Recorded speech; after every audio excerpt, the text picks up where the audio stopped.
That's our furnace over there. It runs at 1140 degrees Celsius, and that runs 24/7 to keep a big vat full of molten clear glass in a nice usable state. So I'm going to get that clear glass from the furnace, and then to put the colors in, we use colors like we have here. So this colored glass will stick to the outside of the clear glass. Then I'll melt it in this other piece of equipment, the reheating chamber. That runs 100 degrees hotter than the furnace, but it's only on during the day while we're working with it because there's nothing stored inside. And then with that melted glass, the color will be totally melted on. When that is shaped and cooled down, I can take another layer of glass over the top, and that way I can build the pattern up. In the case of this award that we'll be making, it's going to be a blue and orange one. These are corporate awards that I'm making today for Hays Travel. They'll have their logo engraved along with who it's awarded to and what for.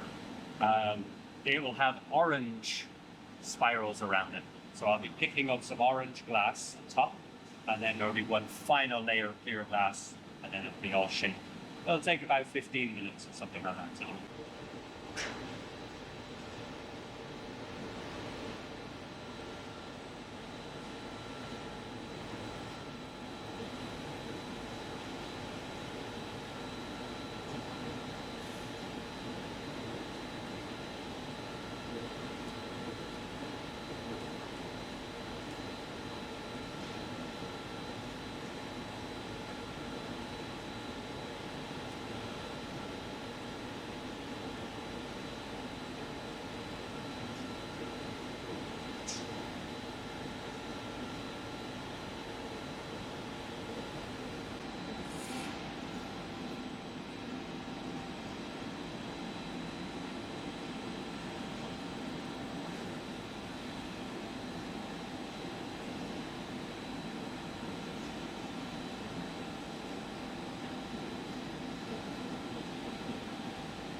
Before I get another layer of clear glass from the furnace, you have to let the first layer become nice and stable, otherwise it's difficult to control.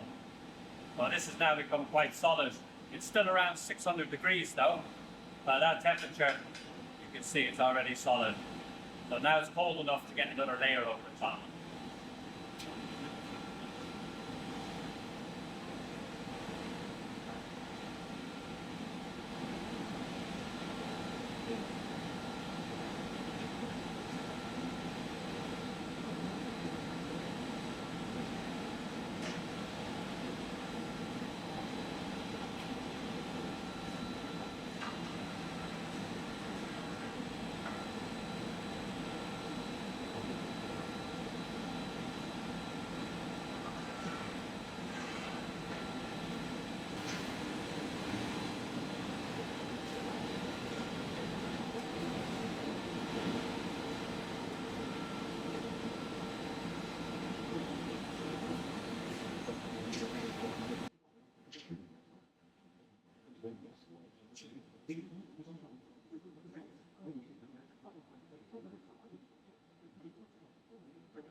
very simple tools we use for shaping the glass. This, believe it or not, simply a bit of sun and echo. The water being very important.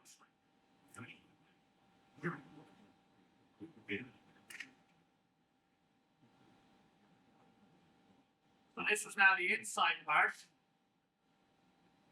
And this is the same way you would make a paperweight, where you make like the inside bit and then you coat it all in clear glass.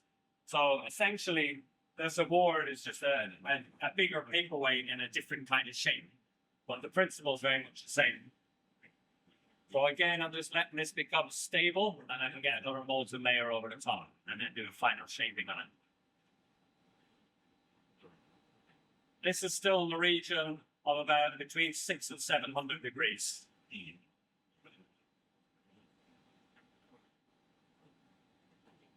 Well, that can now get another layer over the top.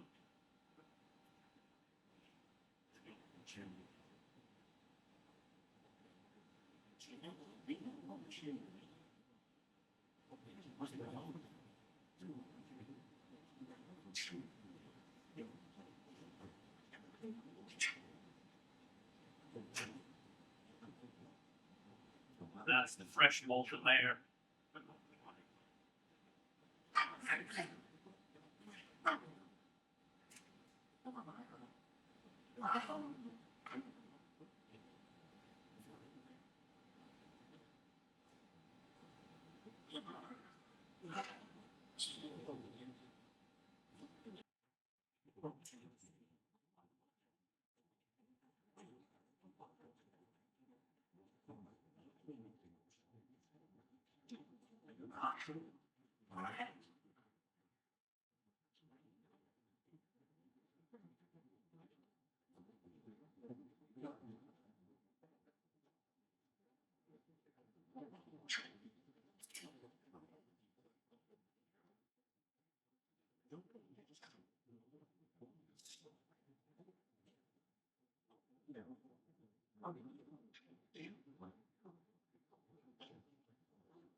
Then the final thing to do with any piece of glass that we make, it must cool down very gradually, or to be more precise, evenly. So when this piece reaches a stable temperature, about 500 to 600 degrees, it won't change shape anymore. And it also won't crack at that temperature. Then I'll put it in that oven over there that's also at 500 degrees. And then we put the whole oven from 500 degrees really slowly back to room temperature over the course of 24 hours. At the moment, I'm judging the temperature by the color that it's glowing and how much it moves around. See, it's moving barely. It's getting quite stable now. Here, where it's a lot colder, you can see the blue color. In the middle here, it's still quite hot. You see it looks a lot more red. And to help break it free from the bright, use a violence water.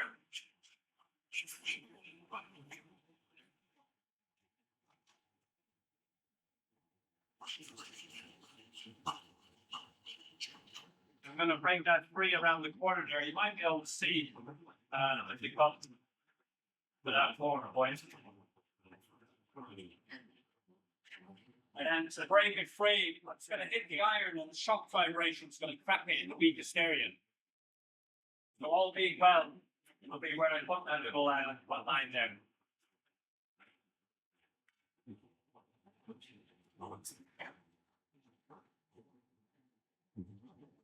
And then I'll put that in the oven.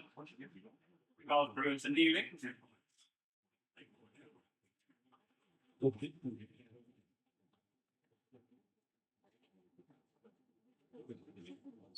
And then when it's cold, the bottom will get cut and ground and polished. And then finally the engraving will be put on.